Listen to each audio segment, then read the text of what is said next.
నాకు మైక్ లేకపోయినా పర్లా, తెలుగులో ప్రాముఖ్యం కాబట్టి తెలుగులో చెప్పుకున్నాను. ఈ సంఘానికి రావటం ఎప్పుడూ నాకు సంతోషమే. 25 క్రిస్మస్ రోజున ఇక్కడ ఉన్నాను నేను. మళ్ళీ మొదటి సబ్బాతున నేను వచ్చాను ఇక్కడికి.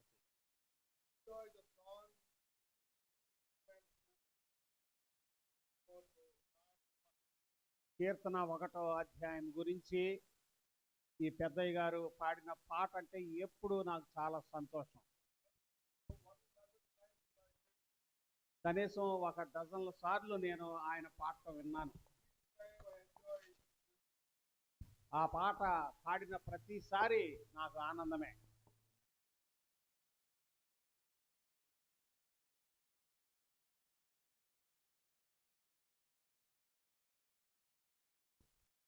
Hello. Okay. Thank you for this provision. And Pastor P.Y. Reddy, your church pastor, is recommending one gentleman to appoint him as a Bible worker from the church. ఈ సంఘం నుంచి బైబిల్ వర్కర్గా అవకాశం ఇవ్వమని మీ సంఘ కాపరి పాస్టర్ P.Y. రెడ్డి సిఫారసు చేశారు. You know that we have appointed already Arun Kumar from Sankabagaluru as a pastor in our organization. మన సంస్థలో ఒక పాస్టర్గా ఆల్రెడీ అరుణ్ కుమార్ని మనం నియమించుకున్నాం, మీకు తెలుసు. And from this church, and we are appointing Ramanay garu as a church pastor by end of this month. ఈ నెలాఖరు కల్లా రమణయ్య గారిని ఒక సంఘ కాపరిగా మేము నియమించాలనుకుంటున్నాం. And he has to go to Miryalagoda for 10 days training from February 5 to February 15. ఫిబ్రవరి 5 నుంచి ఫిబ్రవరి 15 వరకు మిర్యాలగూడలో జరిగే బైబిల్ శిక్షణ కార్యక్రమానికి వారు హాజరవ్వాలి. And he will be a pastor from then on in 2 of our churches. అప్పటి నుంచి ఆయన మన సంఘాల్లో 2 సంఘాలకి ఆయన సంఘ కాపరిగా నియమితులవుతారు. And I praise God for the training that your pastor, Pastor P.Y. Reddy, is giving and mentoring and inspiring or motivating to be the worker of God. దేవుని సేవకునిగా మీ సంఘ కాపరి P.Y. రెడ్డి గారు సంఘ బిడ్డల్ని దేవుని సేవకునిగా ప్రోత్సహిస్తున్నారు, వారికి తర్బీదులు ఇస్తున్నారు, వారికి సలహాలు బోధనలు ఇస్తున్నారు. నాకు చాలా సంతోషం. And I feel sorry for all of you sitting down that I am here on the mountain. You have to lift your head like this. Maybe we should provide you chairs next time. నాకు చాలా బాధేస్తుంది. మేమేమో పెద్ద గట్టు మీద ఎక్కినట్టు ఉంది, మీరేమో ఎక్కడో కింద కూర్చున్నట్టుంది. బహుశా ఈసారి కల్లా కుర్చీలు ఉంటే బాగుంటుంది అనుకుంటున్నాను. We are in the new year. మనం కొత్త సంవత్సరంలో ఉన్నాం. And this is our first Sabbath. ఇది మొదటి సబ్బాతు మనకి. And your pastor informed me over the phone that you will be leaving to a different place tomorrow or today or for a 3 months work. మరి ఈ రోజు సాయంత్రం రేపటి నుంచో నాకు తెలియదు, కానీ మన గ్రామం నుంచి వేరే స్థలానికి మీరు పని నిమిత్తం వెళ్తారు అని మీ పాస్టర్ గారు నాకు ఫోన్ చేసి చెప్పారు. And most of you are going. అనేక మంది వెళ్తారు మీలో నుంచి. And you will be back only by April, I think so. ఆ ఏప్రిల్ మాసానికి అనుకుంటా మీరు తిరిగి వస్తారు. So I just want to tell you something before you go. మీరు వెళ్ళక ముందు నేను ఒక విషయం మీకు చెప్పాలనుకుంటున్నాను. All of us should remember one important thing in our life. మన జీవితంలో అందరము ఒక ముఖ్యమైన విషయం గుర్తుపెట్టుకోవాలి. And whatever you do or wherever you go, మీరు ఏం చేసినా కానీ లేదా మీరు ఎక్కడికి వెళ్ళినా కానీ I always tell people the same thing, ఒకే విషయం నేను చెప్తాను.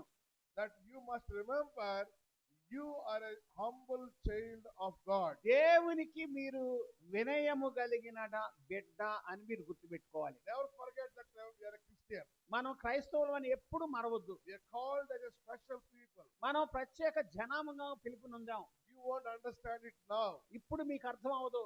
Well, you will understand only when Christ comes to us the second time. రెండోసారి క్రీస్తు మన యొద్దకు వచ్చినప్పుడే అర్థం అవుద్ది మనకి. Whether you are dead or alive by then, you will understand why I'm calling us as a special people. మనం బ్రతుకున్నా గానీ లేకపోతే మరణించినా గానీ ఆయన వచ్చినప్పుడు మాత్రమే అర్థం చేసుకుంటాం ఎందుకని మనం ప్రత్యేక జనాంగం అని పిలువబడుతున్నాము అని. And today is a communal service.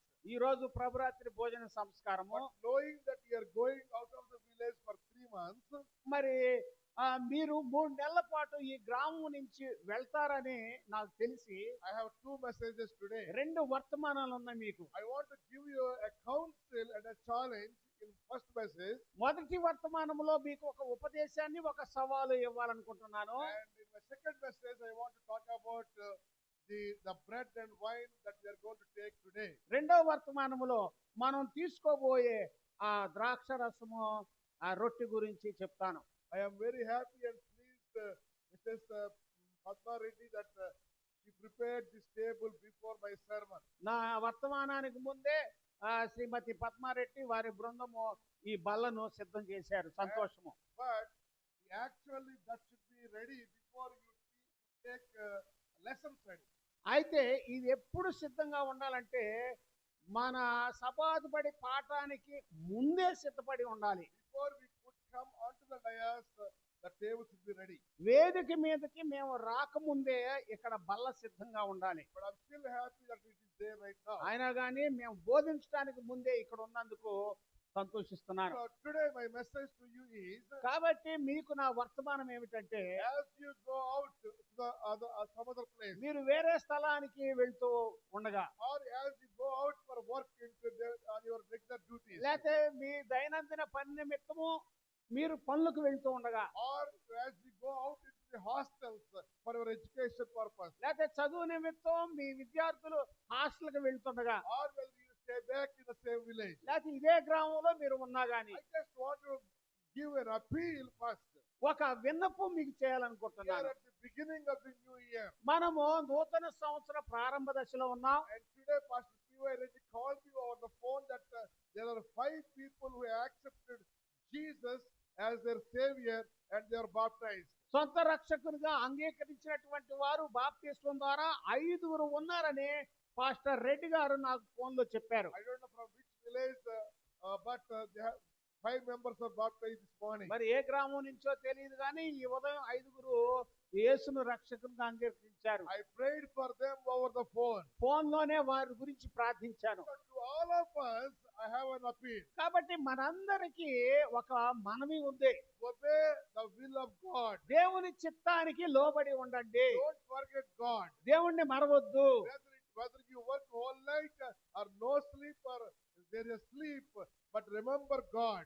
రాత్రంతా పని చేసినా నిద్రపోయినా నిద్రపోకున్నా గానీ దేవుణ్ణి గుర్తుంచుకోండి. If you are an educated person, మీరు చదువుగలిగిన వారైతే read the Bible every day. ప్రతి రోజు బైబిల్ చదవండి.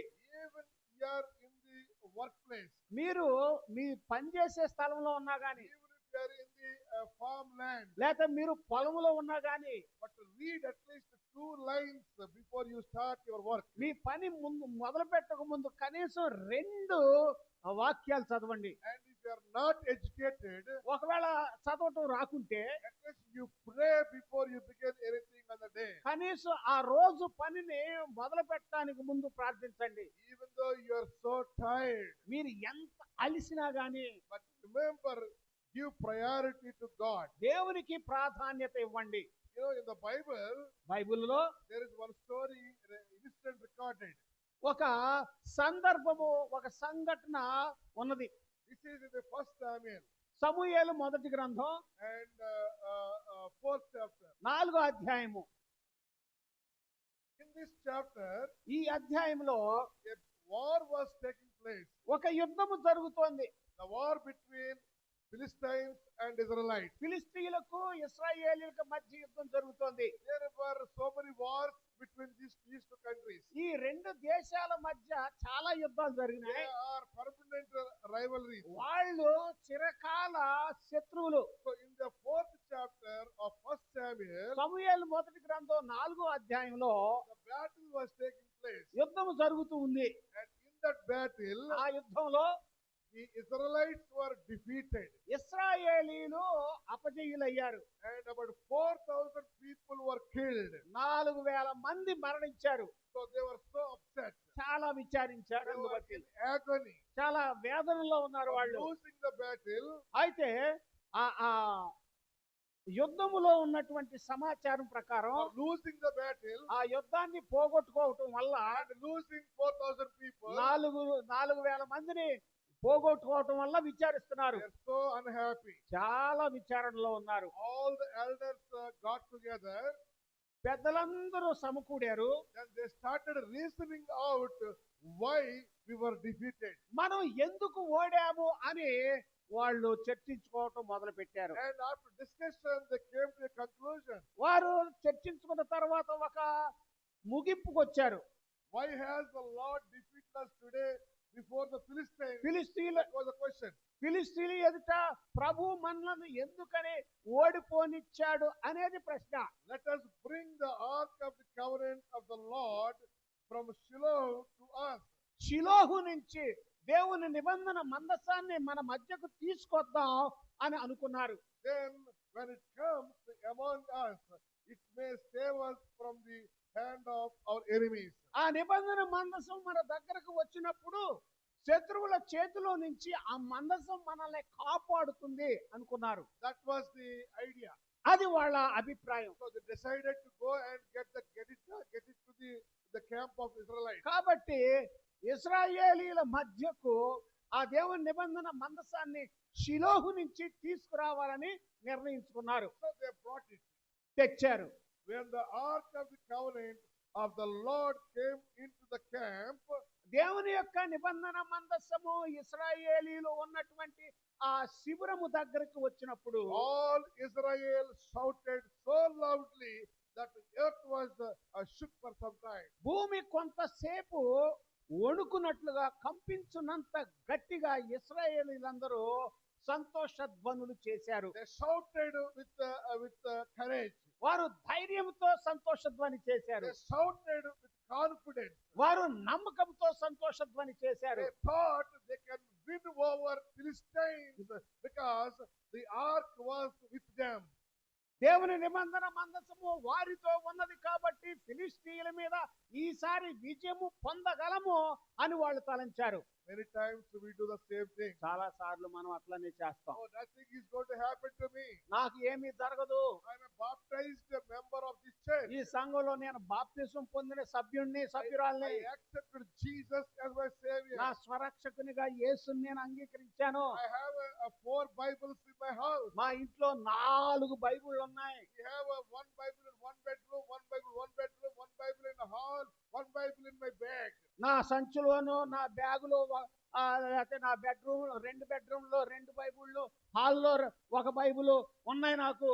And we feel that we are comfortable. మనం చాలా సౌఖ్యంగా ఉన్నాం అనుకుంటాం. Yet we will have many unpeaceful situations. అయినా కానీ శాంతి లేని పరిస్థితులు మనకు ఉంటాయి. Yet we face many ill health situations. ప్రతి ఒక్కరూ కూడా అనారోగ్య పరిస్థితులు ఎదుర్కొంటారు. We face a financial crisis. మనం ఆర్థిక ఇబ్బందులు ఎదుర్కొంటాం. We face family issues. మనం కుటుంబ సమస్యలు ఎదుర్కొంటాం. We have encounter problems from children. మనం పిల్లల నుంచి సమస్యలు ఎదుర్కొంటాం. Sometimes they don't listen to the parents. కొన్నిసార్లు తల్లిదండ్రుల మాట వాళ్ళు వినరు. Sometimes they don't study properly. సరిగా వాళ్ళు చదవరు. Sometimes they don't go with us in every activity. They always turn against us. మనం చేసే పనిలో వారు మనతో పాటు సమ్మతించక మనకి వ్యతిరేకులు అవుతారు. In the society, in the workplace, in the church, in the community, everywhere we will have problems. మనం సమాజంలోను మన సంఘంలోను పనిచేసే చోట మన యొక్క గ్రామంలో మనం అనేక సమస్యలు ఎదుర్కొంటాం. Why we have all these all these problems. ఈ సమస్యలన్నీ మనకెందుకున్నాయి? We are baptized. బాప్తిసం పొందాం, We believe God. ఏ దేవుణ్ణి నమ్ముతున్నాం, We have about 3-4 Bibles in my house. మా ఇంట్లో 3-4 బైబిళ్ళు ఉన్నాయి, Yet the problem. అయినా సమస్యలు ఉన్నాయి. So the Israelites in the camp, there was the ark of the covenant of the Lord. ఆ ఇశ్రాయేలీల శిబిరములో దేవుని నిబంధన మందసము ఉన్నది. So they thought this time we can get victory. కాబట్టి ఈసారి మనం గెలుస్తాం అని అనుకున్నారు. That's why they were shouting with confidence. అందువల్ల నమ్మకముతో సంతోష ధ్వని చేస్తున్నారు. So again the war took place second time. మళ్ళీ రెండోసారి ఫిలిస్తీన్లకు ఇశ్రాయేలీలకు మధ్య యుద్ధం జరిగింది. This time the war was very severe. ఈసారి చాలా తీవ్రంగా జరిగింది యుద్ధం. The Israelites with the confidence that they have the ark of the covenant of the Lord, they started fighting with enemies. ఇశ్రాయేలీలు తప్పుకున్నటువంటి గట్టి నమ్మకంతో ఆ యుద్ధ భూమిలో దేవుని నిబంధన మందసము పెట్టుకొని వాళ్ళు ధైర్యంగా యుద్ధం చేస్తున్నారు. But అయినా Israelites were defeated in the battle second time. రెండోసారి కూడా ఇశ్రాయేలీలు యుద్ధములో అపజయము నొందారు. This time a great slaughter took place. ఈసారి మహా వధ జరిగింది. About 30,000 people were killed. 30,000 మంది ప్రజలు మరణించారు. Bible says every man fled to his camp or his tent. ప్రతి ఒక్కరూ తమ తమ గుడారాల్లోకి పరిగెత్తారని బైబిల్ చెప్తూ ఉంది. The ark of God was captured by the enemy. శత్రువుల చేత దేవుని నిబంధన మందసము పట్టుకోబడింది. Now my question to all of us is, మనందరికీ ఒక ప్రశ్న నేనేం వేస్తున్నానంటే, why Israelites were defeated? ఎందుకని ఇశ్రాయేలీలు మళ్ళీ ఓడారు? And even though they have the ark of the covenant of the God, దేవుని యొక్క నిబంధన మందసం వాళ్ళకి మధ్య ఉన్నా గాని, and even though we are baptized, even though we have Bible at home, even though we go to church, why we encounter all kinds of problems in the society? మనం సమాజంలో మనం గుడికి వెళ్తున్నా గానీ, ఇంట్లో బైబిల్ ఉన్నా గానీ, మంచి క్రైస్తవం అయినా గానీ, బాప్తిసం పొందినా గానీ, ఎందుకని సమస్యలు ఎదుర్కొంటున్నాం? We face every problem similar to like everyone who is facing out in the world. లోకములో ఇతరులు ఏ సమస్యలు ఎదుర్కొంటున్నారో మనం కూడా దరిదాపు అవే సమస్యలు ఎదుర్కొంటున్నాం. All the Israelites were feeling very bad. ఇశ్రాయేలీలందరూ చాలా విచారిస్తున్నారు. Their hearts were filled with sadness. వారి యొక్క హృదయాలు విచారంతో నిండాయి. They not only lost the battle, వారు యుద్ధాన్ని కోల్పోవటమే గాక, they not only lost 30,000 people, వారు 30,000 మంది సైనికుల్ని కోల్పోవడమే గాక, they also lost the ark of the covenant of the Lord. ప్రభు యొక్క నిబంధన మందసాన్ని కూడా వారు కోల్పోయారు. And 20 years gone by. అలాగా 20 సంవత్సరాలు గడిచాయి. Now I am in the 1 Samuel 7th chapter. ఇప్పుడు సమూయేలు మొదటి గ్రంథం 7వ అధ్యాయంలోనికి వద్దాం. From 2nd onwards I am preaching. 2వ వచనం నుంచి బోధిస్తున్నాను. So all the Israel lamented unto God for this situation. ఈ పరిస్థితిని బట్టి ఇశ్రాయేలీలందరూ మహారోదన పడ్డారు దేవుని ఎడల. Then they all came to prophet Samuel, వాళ్ళందరూ ప్రవక్త సమూయేలు దగ్గరికి వచ్చారు, seeking a solution for this painful situation. ఈ బాధాకరమైన పరిస్థితిని బట్టి ఒక పరిష్కారాన్ని కనుగొనటానికి సమూయేలు ప్రవక్త దగ్గరికి వచ్చారు. And after listening the story of these people, prophet Samuel started giving the solution. ఆ ప్రజల యొక్క ఆలోచనలన్నింటినీ విన్న తరువాత ఒక పరిష్కార మార్గాన్ని తెలిపాడు. I am reading from 3rd verse onward. 3వ వచనం నుంచి చదువుతున్నాను. 7వ అధ్యాయం 3వ వచనం సమూయేలు మొదటి గ్రంథం. Then Samuel spoke to all the house of Israel saying like this. అప్పుడు ఇశ్రాయేలీలందరితో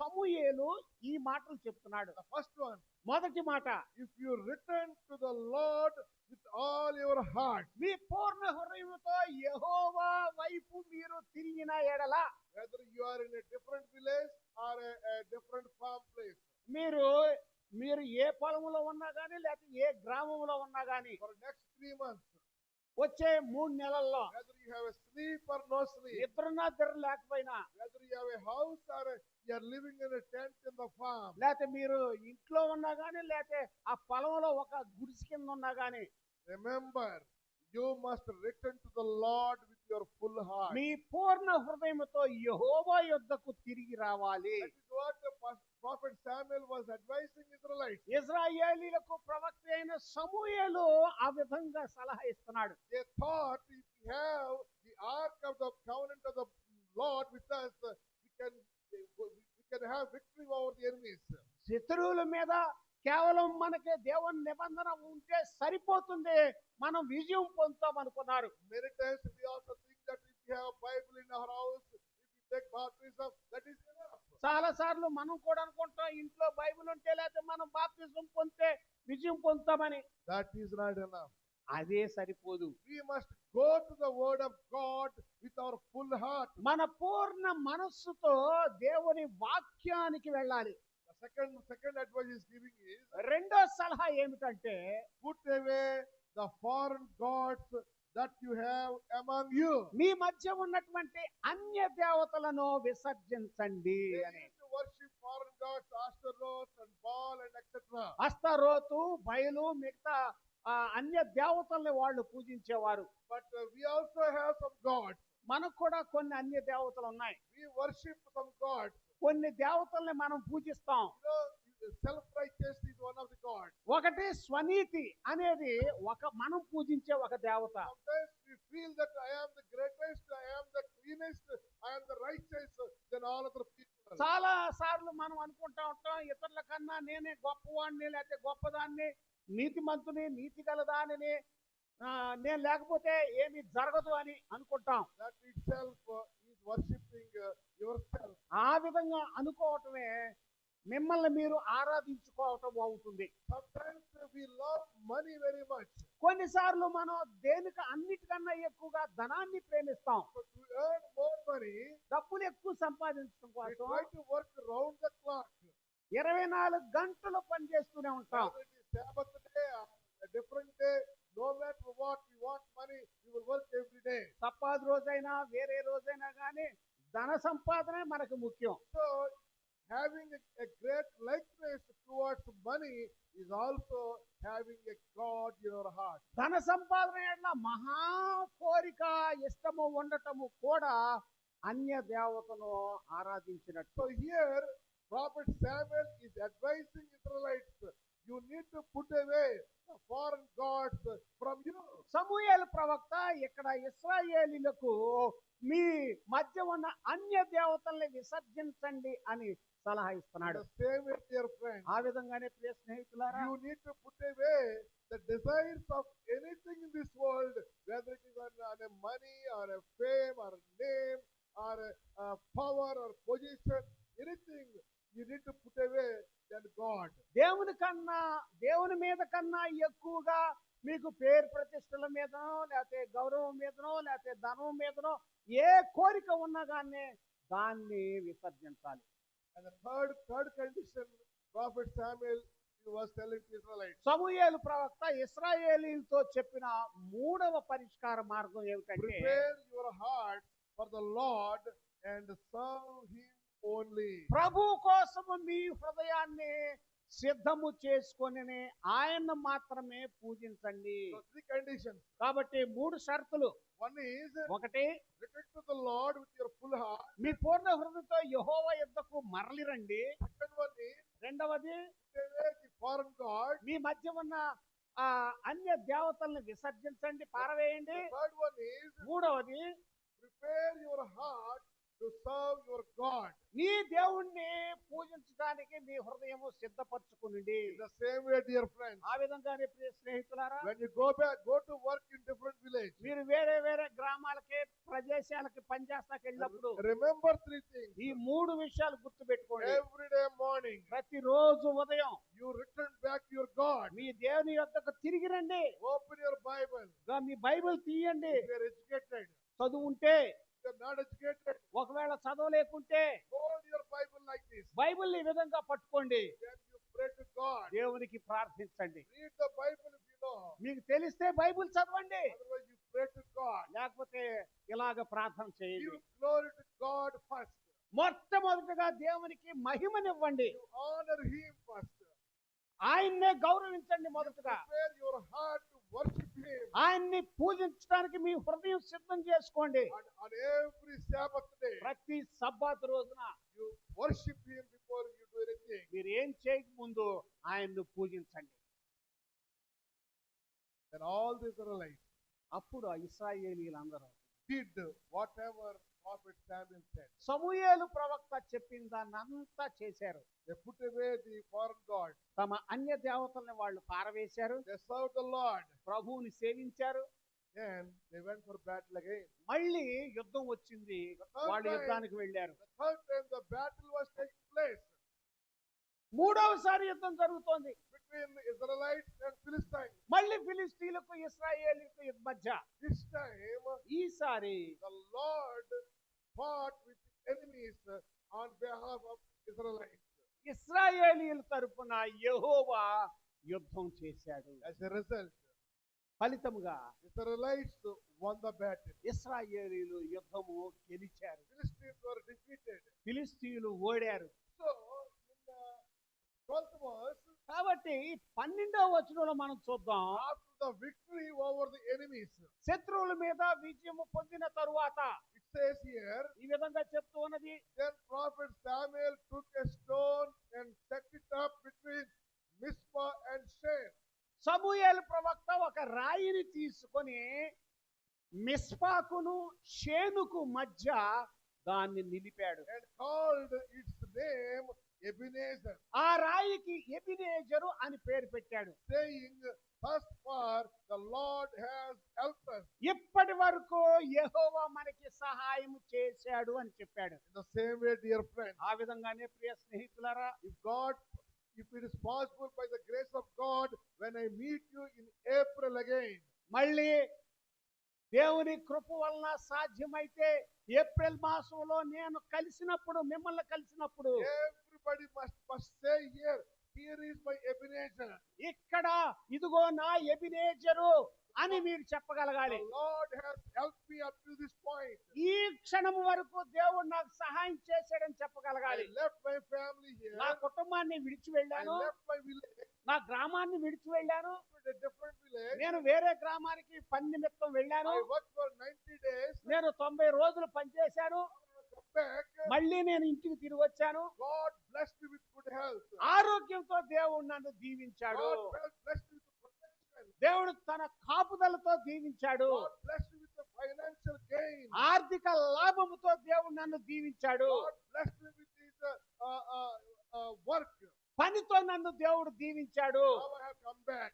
ఇప్పుడు నేను తిరిగి వచ్చాను. God has blessed me up till this point. ఈ క్షణం వరకు దేవుడు నన్ను దీవించాడు, సహాయం చేశాడు. Here I am with my Ebenezer. ఇదిగో నేను నా ఎబినేజర్ తో నేను ఇక్కడ ఉన్నాను అని. That means you should stand here and witness unto the Lord, saying, God has blessed me from snakes, from insects, from mosquitoes, from moisture, or from mist, from bad weather, from sun, from cold, whatever it is. దేవుడు నన్ను పురుగుల నుంచి, పాముల నుంచి, చలి నుంచి, పొగమంచు నుంచి, మంచు నుంచి, వర్షం నుంచి, ఎండ నుంచి, అనారోగ్యం నుంచి, రోగాల నుంచి నన్ను కాపాడాడు అని మీరు సాక్ష్యం ఇవ్వాలి. Ebenezer in our life. మన జీవితంలో మనకి ఎబినేజరు ఉండాలి. That's what my challenge is. మీ అందరికీ అదే నా సవాలు. Say back here. అయితే ఎక్కడున్న వారి గురించి, ఇక్కడ ఉండే వారి గురించి, You must be praying for people who are going out. బయటకు వెళ్ళిన వారి నిమిత్తం మీరు ఇక్కడ వచ్చి ప్రార్థించాలి. You read the Bible. వాక్యం చదవండి. మీరు You pray every day. ప్రతిరోజు You ప్రార్థించండి. prepare your heart for worship God. దేవుణ్ణి పూజించడానికి మీ హృదయం సిద్ధపరచుకోండి. When your people come back from their work, మీ ప్రజలు, మీ కుటుంబీకులు పని నుంచి తిరిగి వచ్చినప్పుడు you must celebrate joyfully. మీరు ఆనందంగా వేడుక చేసుకోవాలి. That is my wish on the first Sabbath day of this new year. ఆ విధంగా నేను మీ ఎడల జరగాలని ఈ సంవత్సరంలోని మొదటి సబ్బాతు రోజున కోరుతున్నాను. Ebenezer should be there in every family, in every individual person. ప్రతి వ్యక్తిగతంగా ప్రతి వ్యక్తి జీవితంలోనూ ప్రతి కుటుంబంలోనూ ఎబినేజరు ఉండాలి. Coming to our communion service. ఇప్పుడు మన ఆ దేవుని ప్రభురాత్రి భోజన సంస్కారము యొద్దకు వచ్చినప్పుడు This is a sacred event. ఇది పరిశుద్ధమైన సంఘటన. God said that do it oftentimes. తరచుగా మీరు సాధ్యమైనంత మేరకు చేయండి అని చెప్పాడు So, దేవుడు. we do this to reconcile our life with our God, with our fellow brethren. మన తోటి సహోదరులతోనూ మన దేవునితోనూ మన జీవితాన్ని సమాధానపరచుకోవటానికి ఈ విధంగా చేస్తాం. We are the human beings. మనం మనుషులము, We always commit mistakes. ఎప్పుడు తప్పులు చేస్తూ ఉంటాం. We have a sinful nature all the time. ఎప్పుడు మనకి పాప స్వభావం ఉంటుంది. Therefore, we need to be forgiven. కాబట్టి మనం క్షమాపణ పొందాల్సి ఉంది. We need to go to God. దేవుని యొద్దకు వెళ్ళాలి మనం. Then we will be forgiven. అప్పుడు క్షమాపణ పొందుతాం. Word of God says దేవుని వాక్యం ఈ విధంగా చెప్తూ ఉన్నది, very clearly, చాలా స్పష్టపరుస్తోంది. unless and until you are forgiven, మీరు క్షమాపణ పొందకుంటే you have no eternal kingdom. శాశ్వత రాజ్యము మీకు లేదు. You will not be in heaven. No మీరు matter what. పరలోకంలో ఏది ఏమైనా ఉండరు. You know, every person will be facing a judgment. ప్రతి ఒక్కరు తీర్పును ఎదుర్కొంటారు. And in that judgment, we must be passing so that we will go to the everlasting kingdom. మనం నిత్య రాజ్యంలోనికి వెళ్ళినట్లుగా ఆ తీర్పులో మనం ఉత్తీర్ణులం అవ్వాలి. So therefore, before we do that, we must be forgiven. అందువల్ల మనం ఆ తీర్పులోనికి వెళ్ళక ముందే ఇక్కడ క్షమాపణ పొందాలి. We must be redeemed by the blood of God. దేవుని కుమారుని యేసు రక్తము చేత మనం విమోచనము పొందాలి. Our sinful history must be erased. మన పాప చరిత్ర తుడిచివేయబడాలి. And our sinful stains must be washed away. మన పాపపు మచ్చలు కడగబడాలి. A week ago, we all celebrated the birthday of ఒక వారం రోజుల క్రితము యేసుక్రీస్తు జన్మ వేడుక చేసుకున్నాం మనందరం. We were told and preached that he came to this earth to redeem us. మనల్ని విమోచించడానికి ఆయన పరలోకం నుంచి భూలోకంలోనికి వచ్చాడని ఎరిగాం. To die for us. మన కోసం మరణించడానికి వచ్చాడని, Grant us a gift called forgiveness. క్షమాపణ అనే బహుమతిని ఇవ్వటానికి వచ్చాడని మనం విన్నాం. To give us the everlasting kingdom. నిత్య రాజ్యం మనకి ఇవ్వటానికి వచ్చాడని మనం విన్నాం. But before that, dear friends, we must be forgiven. అంతకన్నా ముందుగా స్నేహితులారా మనము క్షమాపణ పొందాలి. I want to tell you only one Bible text and give you time to go out and wash your feet. ఒక బైబిల్ వచనం మాత్రమే నేను చెప్పి తర్వాత మీరు పాదాలు కడుక్కోవటానికి సమయం ఇస్తాను. When our sins will be forgiven. మన పాపాలు ఎప్పుడు క్షమించబడతాయి? Can anyone of you tell me this? ఎవరైనా చెప్పగలరా? When and how our sins will be forgiven? ఎప్పుడు ఎలాగ మన పాపాలు క్షమించబడతాయి? We know that we all need to be forgiven. మనందరము క్షమాపణ పొందవలసి ఉన్న వారమని మనకు తెలుసు. But how? ఎలాగా? Who will forgive us? ఎవరు క్షమిస్తారు మనల్ని? Can anyone of you tell me? చెప్తారా ఎవరైనా? చెప్పండి. Okay, when we accept our mistakes, somebody says God will forgive us. మన తప్పులు మనం ఒప్పుకున్నప్పుడు దేవుడు క్షమిస్తాడని చెప్తున్నారు ఇక్కడ ఎవరో. Is it correct? అవునా? Correct Avuna. or wrong? అవునా తప్ప? Okay, somebody who can read the Bible. ఎవరైనా బైబిల్ చదవగలిగిన వారు Open your Bible to the book of Matthew. మత్తయి సువార్తకు మీరు మీ బైబిల్ తిప్పండి. Chapter 6, ఆరో అధ్యాయము verse 14. 14వ వచనం. మత్తయి 6:14. Somebody should read loudly, clearly in Telugu. గట్టిగా స్పష్టంగా తెలుగులో చదవండి.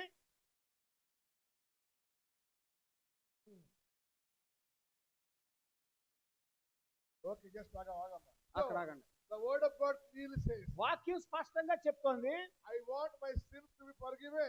నేను నా పాపాలు క్షమించబడాలని కోరుతున్నాను. I want to live like a holy life. నేను పవిత్ర జీవితం గడించాలని అనుకుంటున్నాను. I want to go to heaven. పరలోకం వెళ్ళాలనుకుంటున్నాను. I want to live with God. దేవునితో ఉండాలనుకుంటున్నాను. But how it is possible? ఎలా సాధ్యం ఇది? When my sins will be forgiven. నా పాపాలు క్షమించబడినప్పుడు.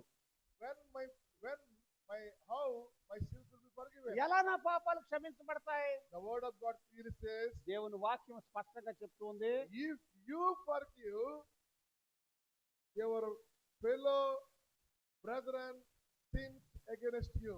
మీ ఎడల మీ సహోదరులు చేసిన తప్పులను మీరు క్షమిస్తే, When you forgive them, వారిని మీరు క్షమిస్తే, then your Father in heaven will forgive you. అప్పుడు పరలోకమందున్న మీ తండ్రి మీ పాపాలు క్షమిస్తాడు. Continue. ఇంకా చదవండి పాప.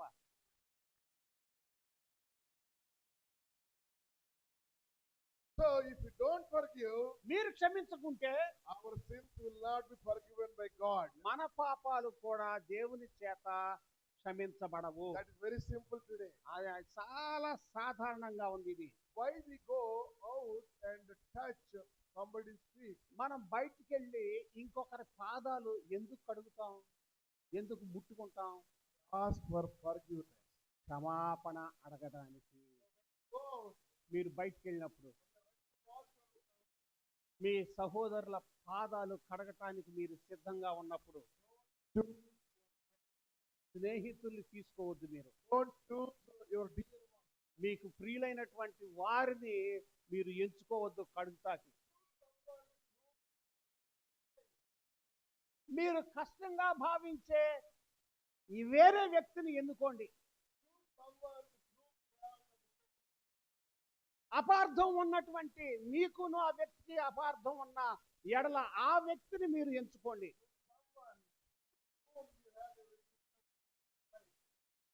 ఎవరితోనో మీకు కష్టముగా ఉన్నది వారిని మీరు ఎంచుకోండి. అప్పుడు వారి పాదాలు కడగండి, వాళ్ళు కూడా మీ పాదాలు కడగనివ్వండి.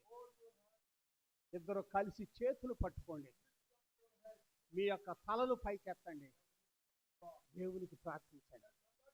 మళ్ళీ రండి ఇక్కడికి. ఈ యొక్క రొట్టెలోనూ ద్రాక్ష రసంలోనూ పాలు పొందటానికి రండి. Unless you forgive your fellow brethren sins, మీ తోటి వారి పాపాలు మీరు క్షమిస్తేనే తప్ప your sins will not be forgiven by God. దేవుని చేత మీ పాపాలను క్షమించబడవు. So if you want your sins to be forgiven, కాబట్టి మీ పాపాలు క్షమించబడాలంటే choose someone with whom you have some trouble. ఏవైనా సమస్య ఉన్న వారిని ఎంచుకోండి. Then go out, బయటికి వెళ్ళండి, touch their feet, వారి పాదాలు ముట్టండి. let them also touch your feet. వాళ్ళు కూడా మీ పాదాలని తాకనివ్వండి. Hold your hand, చేతులు పట్టుకోండి, pray together, కలిసి ప్రార్థించండి. come back. మళ్ళీ తిరిగి రండి. And I wish you God's blessings as you participate in this communion service. ఈ పరిశుద్ధ ప్రభరాత్రి భోజన సంస్కారములో మీరు పాల్గొనుచుండగా దేవుడు మిమ్మల్ని దీవించును గాక. God bless you. దేవుడు దీవించు.